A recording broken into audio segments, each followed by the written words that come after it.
This is not a very good one, but he's a keeper, and this time of the year, any kind of keeper will do. Ah! Butch! Butch! Butch! Butch! Butch! Butch! Butch! Butch!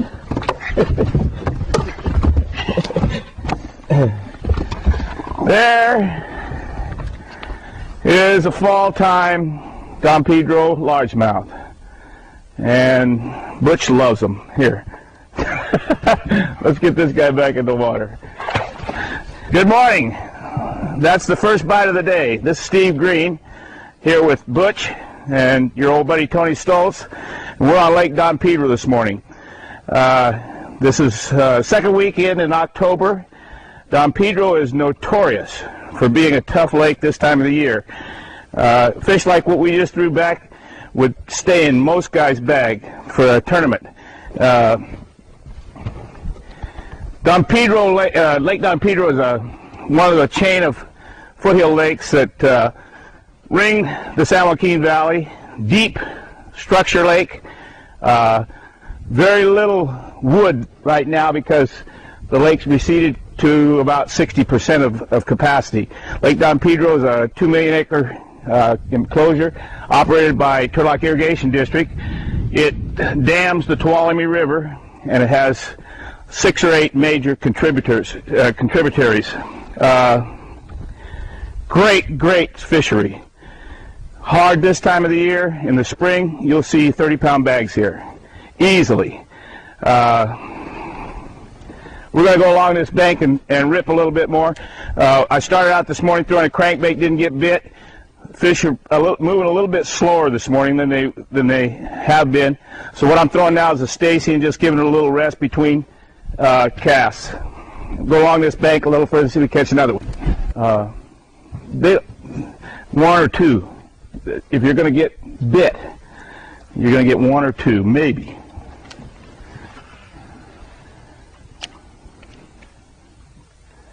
He came off that right off that rock crop and just nailed that bait.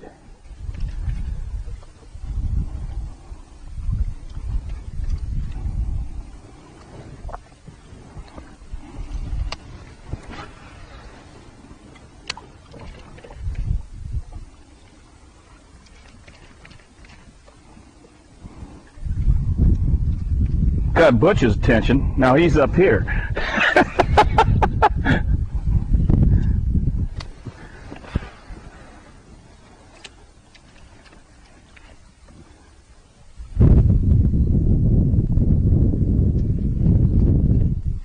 Pedro is about 1,300,000 right now, which is, it's not normal for this time of the year for this lake, but it's so much better than New Malone is and McClure. It's unbelievable. These people, Turlock Irrigation District, they really operate this thing with a multifaceted plan or objective. Not only irrigation and power, but they consider the sportsman and the fish. And recreation is very important to them. You see their facilities, how they keep them. And unlike McClure has good facilities, but they are very reckless with their water. I mean, I know that lots of guys on the board, and they're more interested in becoming a municipal water district than they are an irrigation water district or a power supply. However, they have moved into the power business, like Turlock Irrigation District and Modesto Irrigation District, but they still got a long way to go as keeping water in that lake up there and keeping those fish in good shape.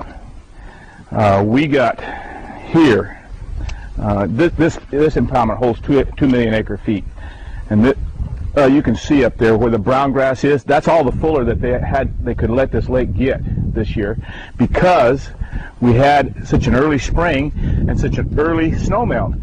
The river flows in March and February were tremendous here because we had those warm days and all the snowmelt. Well, the federal government, because of the fact that they had this thing go over the spillway it's been about 8 years ago now, and do some flooding, The federal government mandates now that they have to make releases at a certain point until April the 1st. So what happened is they had the mandated releases, and they had to let this stuff go. So by the time they could put the plug in the dam, pretty much all of the runoff was done, because we had, I mean, the late spring, and which is normally a good water producing time of the year in these foothill lakes, was a bust this year. And McClure is down to about 250,000 acre feet. McClure holds about 1 million acre feet normally, and it's just decimated. And they continue to draw it down. I understand they're going to shut it off 15th of October, which is shortly, but they'll still let between 300 and 500 cubic feet per second out, and they'll tell you that it's for salmon enhancement, which it really isn't. They're selling that water to the Delta, and it goes to the Delta and is pumped down the valley on the west side to Los Angeles. And at $120 or $130 an acre feet, they love it. Love it all the way to the bank. The first Pro-Am that I fished when I came back to fishing was right here on this lake, and it was a one bass tournament. A guy named Paul Prunchek. He lives up here in Waterford, and he's thrown swim baits virtually every day of his life when he's on this lake. This thing was in February, I want to say. The first day of the tournament was stormy, windy, cloudy, and Paul went up there and caught 4 fish, 36 pounds, and never got another bite the whole damn tournament, and won by 14 pounds. So, you know, I'm going to tell you that there are huge fish here, but you get, you know, this lake is so pressured and so different about how these fish respond to the terrain and the structure in this lake. They move up, they move down, they move out, and they follow the bait, basically. We're going to go out here on the point and drop shot a little bit. See if we can catch a good one out there. But what will happen, these fish, they'll follow the bait as the wind blows along here, and they'll just kind of mosey on out there and end up on this rocky outcropping that moves out into the lake, and then they'll just sit out there the rest of the day. Sometimes they'll move along here, and you can catch them along here with a jig or rip bait, crank bait. Usually the better ones are with crankbaits or reaction baits early in the morning. Then you come back here with a jig and catch them 15, 20, 30 feet deep. That's one thing about the fall of the year here on Don Pedro. Unlike the winters and the springs, when you see fish on the graph, it's sometimes hard to get them to eat. Unlike the spring and the winter. I mean, you see a fish on the graph, you can pretty well get him. But these guys out here this time of the year, if you don't put it right on their head, you're not going to get them.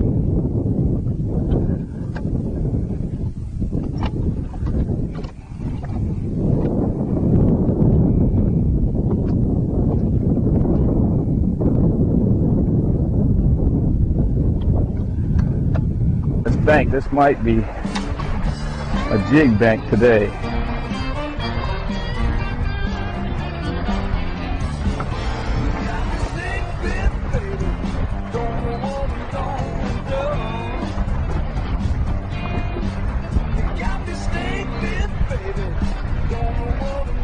They're here.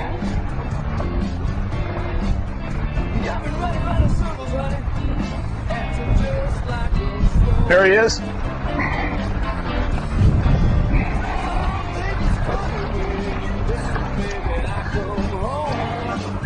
That's a little guy. Watch out, bud. And he did eat that jig.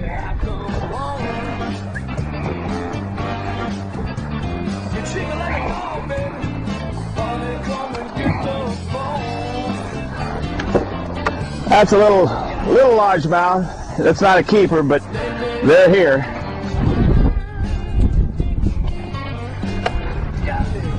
We got this wind blowing in on this bank here right now, and you got red clay, and red clay and jigs with a little wind, that makes for a jig bite. And these fish will actually rush these banks and just start grunting around in these red clay holes looking for crawdads this time of the year.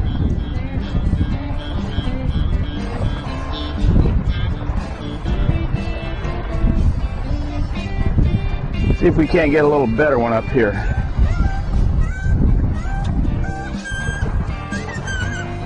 In the foothills. That's Rogers that way, Big Creek that way, and then Woods, which is the opposite side of the Tuolumne River. And they built this dam in the right spot. Actually, this dam is the second dam that's on this river. There was, and still is, another dam right out in the middle here that only impounded about, I want to say, 350,000 acre-feet of water. I've never seen that dam. This lake has never been, in my fishing experience on this lake, I've never seen the dam. There are guys that say they have. In 75 and 76, I wasn't fishing then, so I didn't experience it. But that was the two driest years on record in Central Valley, and there were McClure went down to 69,000 acre-feet, from what I understand, and Don Pedro was down below 500,000 acre-feet, and since that time, these guys have kind of dedicated themselves to always replenishing this lake, kind of no matter what. Come on. I just missed a fish.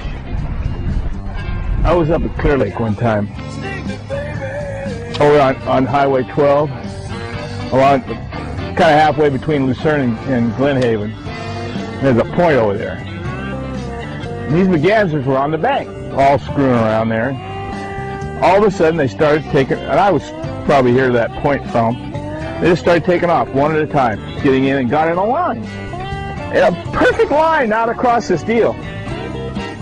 And they started going along the bank, and the outside of the line started closing in. And they just closed in and chased these damn bait fish right up on the bank. And started greasing their lips.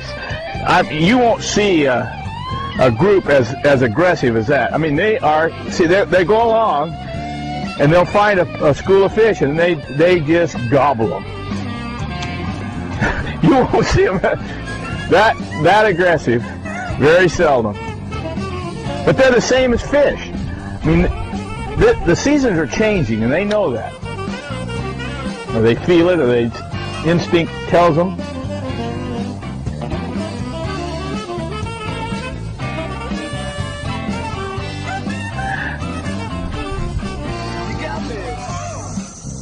A fish. Yeah, good one. Stay down. Well, you got me. Stay down, dude.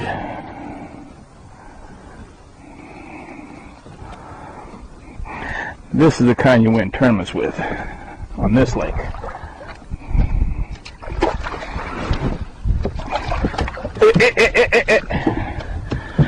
That's the guy you want. That's good 2.25 pound fish for this time of the year on Don Pedro. Excellent fish for anybody's bag. And he did eat that jig. Butch, get back.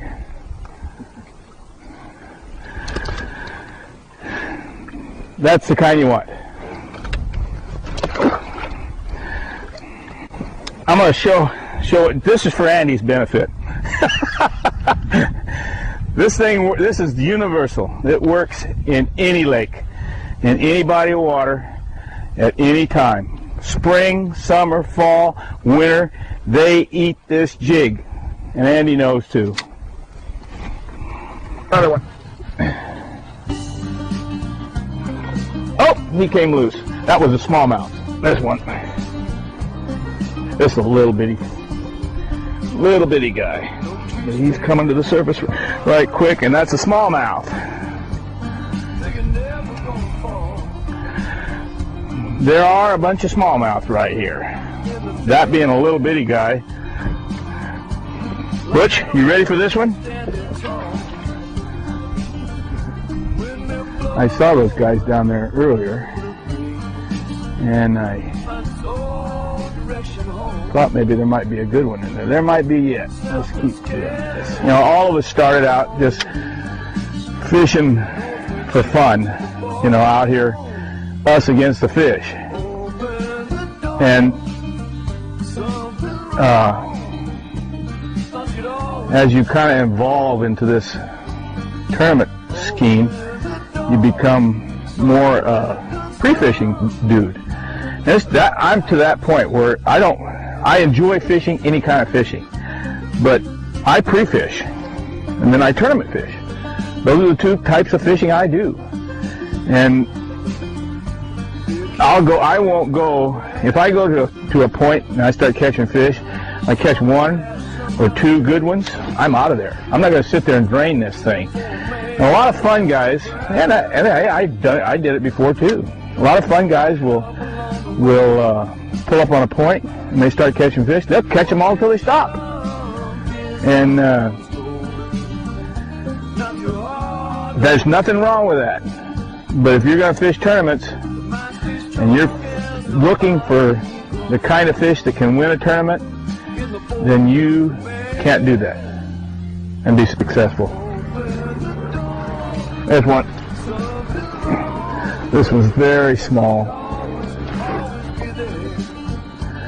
Very small. But he doesn't like that in his mouth. What do you think, Butch? We're into the little guys now.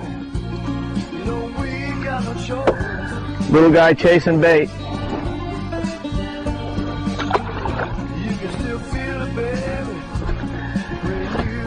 There usually are better fish on here. This area right here, I'm going to turn around and come back again and go right over that, because that's where we're right over the top of the fish right now. This area has been really good for better fish. I guess this lake, like most, a lot of the other ones recently, has had some real good spawns and real good survival rates. In that there's a lot of small fish, and they've kind of taken over. But I can tell you this: if we get water, we're going to have some of the best fishing. You won't believe the fishing. These juvenile fish that are here now will grow real fast. Just like Clear Lake. I mean, Clear Lake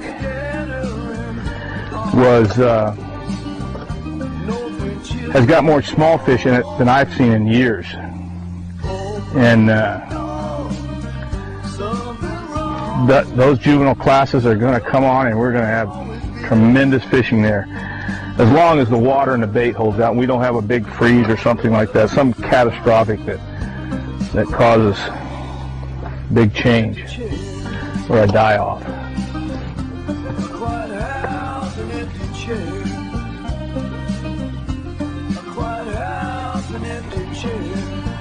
Other one. Nah, he ain't that good, but he's coming up.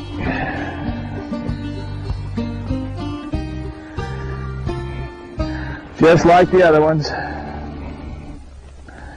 I guess that's all that's home here today is these little guys. And that's a smallmouth. Another little smallmouth. Easy, easy, easy, and I'll get you off there. Butch, you want to kiss that one? Kiss him.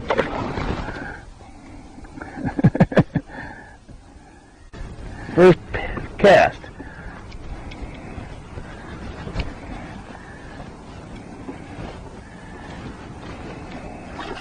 Good one, too. Oh, he come off. No, he didn't. Nah, he did. See that fish come and snag that blade? Right at the boat. Look how short that line is. He balled that thing, and he is hooked. Come on, dude. There you go. Butchie! That's a keeper, or dang close to it. Want to kiss him? Ah! That wind blowing on this bank really sparks these fish. They'll come up and chase this bait against these banks, and blade's an excellent option.